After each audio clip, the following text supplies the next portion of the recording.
여기가 지금 서문, 즉 수옥루 서문 자리입니다.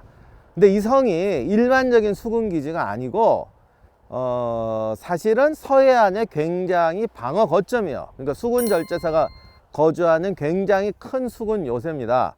그래서 이 뒤에 보이는 성이 이게 효종대사한 성인데 지금 성둘레가 약 1.8km 정도 되거든요. 그리고 이 안에 지금은 한 20호밖에 없다는데 옛날에는 한 300호가 있었다고 그래요.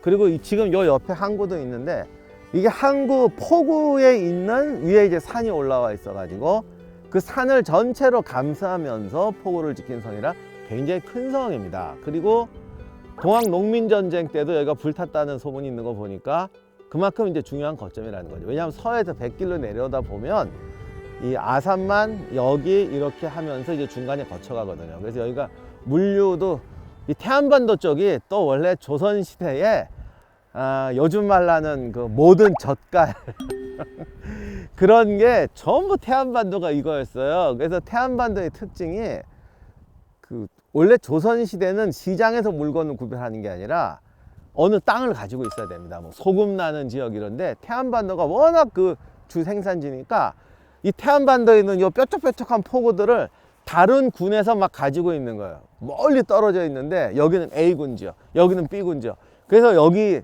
해산물을 태안군이 독점하는 게 아니라 뜯어 발겨 가지고 여러 군데서 가져가기 때문에 어업에도 굉장히 중요한 곳이었고, 그러다 보니 도둑도 방어해야 되고 해적도 방어해야 되고 군사적으로 중요한 요충. 왜? 군사가 잘 되려면 이게 하여간 국방비가 있어야 되기 때문에 돈 버는 지역, 교통의 중심, 무역의 중심은 항상 군사의 중심이다.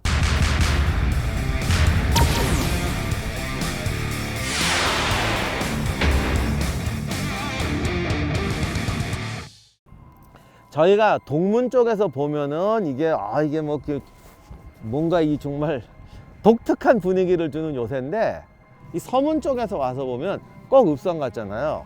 근데 이게 지금 다녀보니까 이 성 올라가는 거 보세요. 이쪽도 쫙 올라가고 나름 분위기 있는 요새인데, 제가 우리나라 성 다니면 좀 안타까운 게 뭐냐면 성이라는 건요 99%가 방어력이 좋아도 하나의 구멍 때문에 무너지는 거거든요.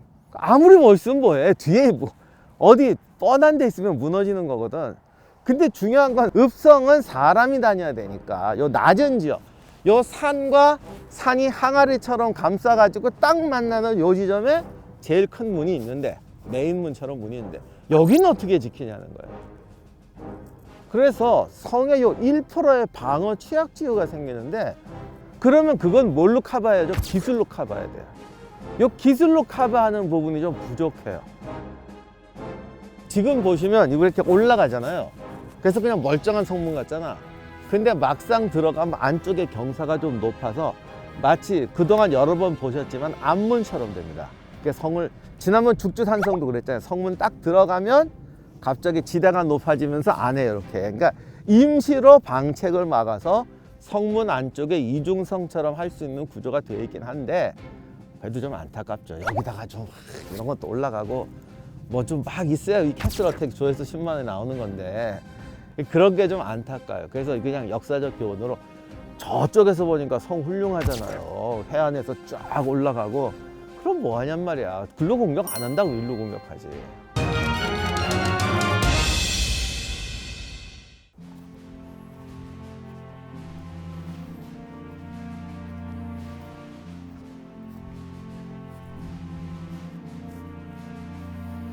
여기는 성벽이 좀 독특한 게, 태안반도 이쪽이 손가락만한 뾰족한 지형이다 보니까 양쪽이 바다예요. 그게 다니다 보면 어디가 안쪽이고 어디가 바깥쪽인지 헷갈릴 정도로 돼 있습니다. 근데 이게 좁고 이렇게 좀 복잡한 성인데, 그래서 여기가 지금 이쪽 바다를 내다보는 이제 성입니다. 근데 지금 보시면 이쪽은 지금 복구가 안 돼 꼭 토성처럼 되어 있는데, 이게 다 허물어져서 그래요. 우리가 토성이라 그러면 흙만 쌓았다고 착각하는 분이 계신데, 안에다가 돌을 쌓고 흙을 덮는 경우가 있고, 또 석성이라 그러면 돌만 이렇게 수직 담장처럼 쌓은 게 있는 줄 아는데, 안에는 흙으로 되고 겉면에만 이렇게 타일 붙이듯이 돌로 붙인 게 있는데, 그런 식의 성이 아닌가 싶어요. 그러니까 토축하고 석축이 혼용된 그런 성 같습니다. 물론 이거 파보면 안에 돌무더기가 가득 쌓여져 있을 수도 있으니까 뭐 석성이라고 볼 수도 있는데 우리가 생각하는 그런 수직의 석축은 아니었던 것 같아요. 저기는 좀 보이네. 저렇게 저런 식의. 저기 보면 겉에는 성이지만 뒤로는 흙이거든요. 그러니까 흙벽을 쌓고 앞에다가 이제 석축을 딱 축대 같이 쌓는 거죠. 그래서 그게 지금 많이 허물어져 가지고, 근데 사실 이게 더 분위기 있긴 해. 성을 처음에는 석성하고 이게 성인 줄 되게 이러면 보통 사람들 성인 줄도 모르거든. 그냥 그냥 뭐 그냥 산길인가 보다 하는데, 좀 아시고 나면 좀 죄송한 얘기지만 이런 게 더 분위기는 있어요. 우리가 너무 답사를 빡빡하게 하는 것 같은데, 원래 대부분의 사람은 성벽의 구조를 보러 보는 게 아니라 이 성이 주는 하여간 희한한 느낌이 있잖아요. 그런 느낌을 주는 성이긴 합니다. 밑에 골프장도 멋있고 바다도 있고 여기가 또 낚시의 또 천국이래요.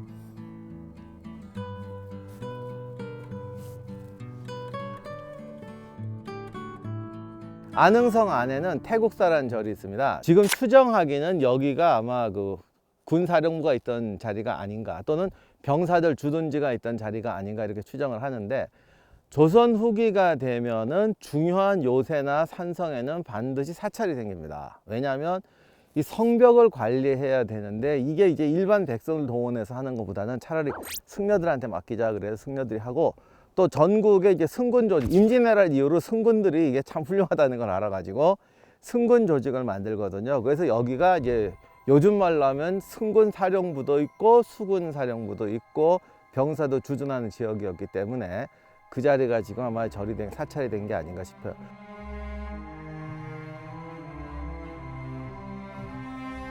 고려시대부터 조선시대 내내 이 지역의 딜레마가 그 안흥량에서 조은선이 맨날 침몰하는 거예요. 심할 때는 막 수십 척씩 침몰하니까 인명 손실도 크고, 조정 관원 월급의 몇 퍼센트가 그냥 땅속에 들어가는 거죠. 그래서 여기를 고민하다가 고려시대부터 이 태안의 지형이 이렇게, 제가 늘 손가락 지형이라고 말씀드렸는데, 그러다 보니까 요렇게 쏙 들어온 지역을 어떻게 연결해서 운하를 파보자 라는 생각을 합니다. 여기가 태안반도 와보시면 아시겠지만 은근히 산이 많아요, 안에 들어오면. 그래서 이 공사를 파다가 안 돼요. 그래서 조선시대 들어와서 또 팝니다. 또 파는데 태종 때도 파고 세조 때도 파고 계속 파는데, 근데 이게 왜 그런 문화가 실패하느냐, 안반 때문이냐? 아니에요. 사람들이 노력을 안 해서 그러냐? 아니에요. 제일 중요한 건 중국의 운하는 지금 중국 경제의 대동맥입니다. 그것 때문에 중국의 남북의 경제가 연결이 돼요. 그래서 소주, 항주가 번영하는 거예요. 그 운하의 종착점, 출발점인. 그런데 우리는 이게 조은선이 다니려고 팠어요. 조은선은 가서 돈을 버는 게 아니에요. 국가에서 조졸이라고, 그 수군도 아니고 역졸인데 역으로 차정해서 조은선을 날르는 거야. 걔들한테 임금을 주면 세금이 올라가. 그러니까 이건 순소비적인 데고, 그 조졸들은 역으로 그걸 해요. 그러니 이걸 파고 싶겠어? 파면 관리해야지. 그래봤자 남는 거 없지. 그러니까 도구 개발도 안 하고 기술 개발도 안 하고 대강 파서 비 오면 무너져라, 이렇게 되는 겁니다. 그런데 만약에 여기를 무역선이 다니고 이게 상선이 다니게 되면 누군가가 도구도 개발하고 장비도 개발하고 콘크리트 개발했을지도 모르지. 그게 없으니까 운하가 안 되는 거죠. 그래서 그 운하가 성공하고 하려고 했으면 그게 무역선이 다니는 길이 됐어야 됐고, 그랬으면 태안반도가 훨씬 번창했겠죠. 그리고 그 요새 있는 데는 도시가 만들어졌을 거고, 그래서 뭐 지금도 대도시가 돼 있을 수도 있고 전혀 달라졌을 텐데, 이제 그렇게 안 되니까 안흥성도 결국 안 쓰게 되고, 운하는 이제 거의, 여기는 거의 흔적을 찾을 수가 없고, 저쪽 굴포에 가면 약간의 흔적은 있다고 그러더라고요.